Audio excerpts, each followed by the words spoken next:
Morning students, and welcome to the online classes. I'm your SST teacher, and today's chapter of your SST of standard 6th is when, where and how, and it is from history. So let's start the chapter. History can be defined as a systematic and a careful study of past events. A person who conducts such studies and record the findings is called a historian. Different types of materials and records constitute the basis for carrying out a historical study. देखिए, अब ये जो history है एक systematic way में careful study किया गया है पास्ट के बारे में, पास्ट इवेंट भूतकाल के बारे में जो बीत चुका है, और जो पर्सन इसको स्टडी करता है और इसके बारे में रिकॉर्ड्स रखता है और पता करता है उसको हम हिस्टोरियंस कहते हैं। अब ये जो हिस्टोरियंस होते हैं इनका अलग अलग वे होता है और मटेरियल्स होता है जिसके थ्रू वो हिस्ट्री के बारे में पता करते हैं। तो अब हम इसका टॉपिक वन बाय वन देखते हैं। जैसे पहला है आपका history, pre history and proto history. तो पहले हम समझेंगे और डिटेल में कि हिस्ट्री है क्या। History essentially signifies the period of time for which written records are available. By studying history, we can know the precise dates of events that took place millennium ago. The reason is that when these events occurred, they were documented in the writing of historians. These documents are important source of history from which we can get information regarding our past. Prior to the invention of paper, palm leaves, rock, pillars, clay tablets, copper plates and bark of beech tree were used for writing. Invention of the cart and the wheel, the discovery of fire, etc. are some of the most important events of our past. However, we do not know exactly when and where these events took place. Historical studies reveal that they might have taken place before the practice of documenting history through writing began. The entire period before recorded history is called prehistory. Thus, prehistory encompasses the entire period from the time when human-like being appeared till the time when the practice of recording past event began. In order to understand prehistory, we depend on the materials remain of the past such as bones, tools, weapons, pots, coins, jewelry, cave paintings, etc. These are called artefacts. देखिए, अब history को हम ध्यान से समझेंगे कि history वैसे period को सिग्निफाई करता है जो भी रिटन रिकॉर्ड्स होते थे, लेकिन पहले जब रिटन रिकॉर्ड्स नहीं होते थे तो लोग हिस्ट्री के बारे में कैसे पता करते थे। तो वैसा पीरियड जब कोई भी रिटन रिकॉर्ड्स नहीं होता था, मतलब कुछ मटेरियल्स के थ्रू हम हिस्ट्री के बारे में जब भी पता करते थे, तो वो पीरियड हमारा प्री हिस्ट्री कहलाता था। और प्री हिस्ट्री में जैसे मान लीजिए आपका इवेंट्स को कैसे रिकॉर्ड करते थे, तो हम प्री हिस्ट्री को समझने के लिए मटेरियल्स पे डिपेंड होते थे। फॉर एग्जांपल बोन, अब हम खुदाई किए और हमें किस बोन मिला तो हम पता लगाते, हिस्टोरियंस पता लगाते थे कि किसका बोन हो सकता है, लोग पहले क्या खाते थे, फिर कौन कौन से टूल्स मिले, वेपन्स मिले, पॉट्स बनाते थे लोग, कॉइन्स मिले, ज्वेलरी मिले। तो इससे पता करते थे कि ये प्री हिस्ट्री का पीरियड है और इसके बारे में हम मतलब हिस्ट्री में इसके बारे में जान सकते हैं। तो ये जो सारी चीजें हैं उसको हम आर्टिफैक्ट्स कहते हैं। क्या कहते हैं? आर्टिफैक्ट्स, यानी bones, tools, weapons, pots, coins, jewellery, cave painting etcetera.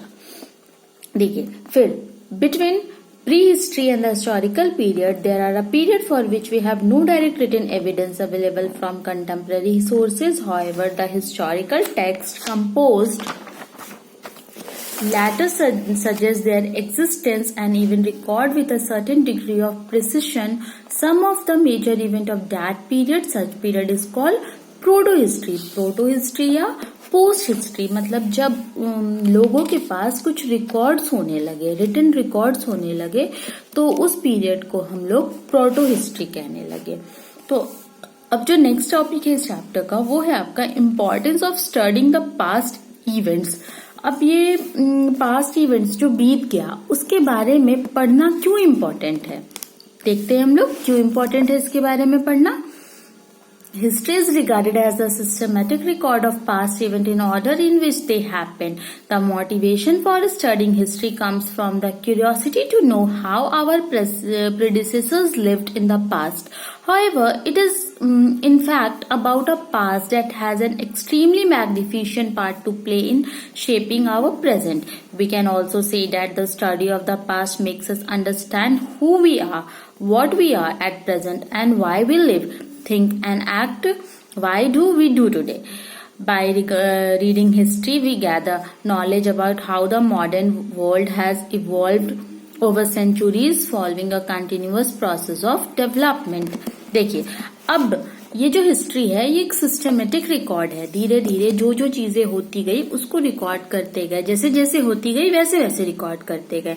तो ये एक मोटिवेशन भी देता है हिस्ट्री पढ़ने का, कि एक क्यूरियोसिटी भी, जानने की इच्छा होगी ना, जिज्ञासु बनाता है हमें कि किस तरह से हमारे जो पूर्वज हैं वो रहते थे, हम कहाँ से आए.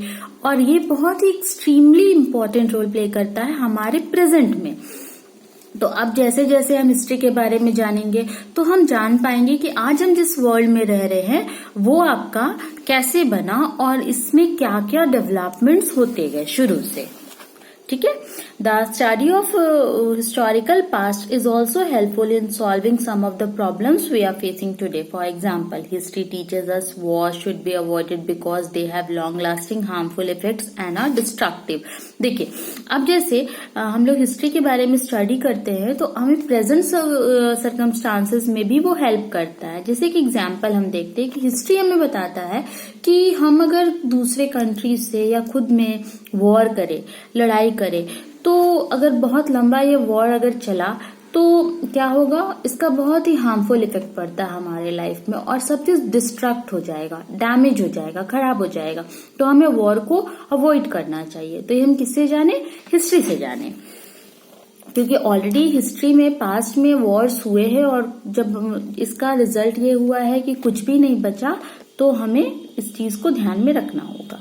We also learn from history that a small band of united people can defeat a strong enemy. Furthermore, study of popular practices, ideas, traditions or institutions helps to understand the link between past and present and the changes that these